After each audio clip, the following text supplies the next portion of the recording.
Hi guys, I'm Sarah Jess and I'm going to be teaching you a few stretches that you can do while studying.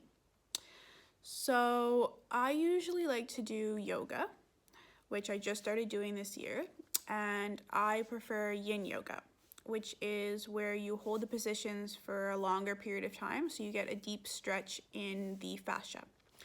There are other types of yoga like vinyasa or hatha, which are more of a flow, which I don't like because I cannot balance on one leg or balance at all.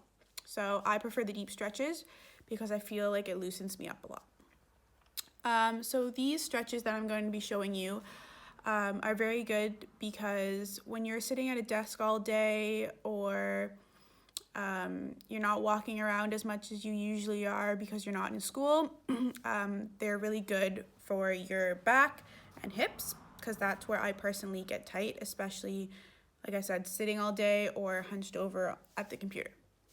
So I hope you enjoy them, and like I said, you can do them while studying, because I like to read my notes while I'm doing them so I don't feel like I'm wasting time doing something instead of studying.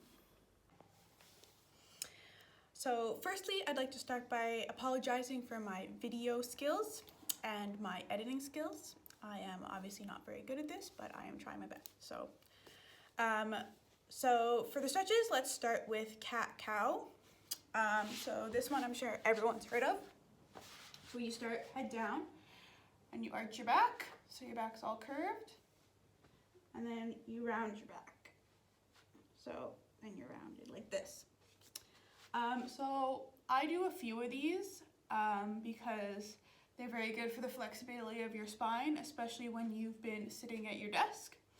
And again, like I said, this is studying stretches, so you can have your notes in front of you while you curve and rotate. So another one that you can do is for your hip flexors from sitting. You should try and change positions while you're studying, but I know it's hard. I sit at the dining room table all day.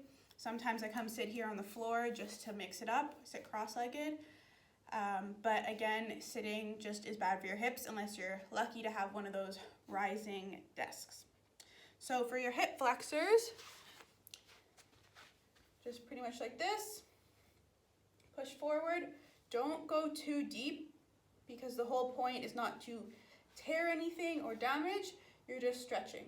And again, I prefer to hold my stretches for a long period of time, which I used to have trouble with because I would find it very boring. But again, if you're studying, you don't even notice how long you're holding them for. So do it while you flip through your notes, then switch sides to loosen up the hip flexors while you read through your notes. Now for your back, your upper back, it's good to do some T-spine twist. So these you do with your legs together. You can't see me, I apologize. And you rotate your arms out and then back. So these I like to do while I'm doing cue card questions. So while I'm here, I read the question, blah, blah, blah, blah, blah. Then I take it and I go out, hold for a little bit while I think about the answer, and then come back with the answer on the other side. So again, I have my stack usually right here, and I just take them, question, come back, answer. And then I switch sides to do the other shoulder.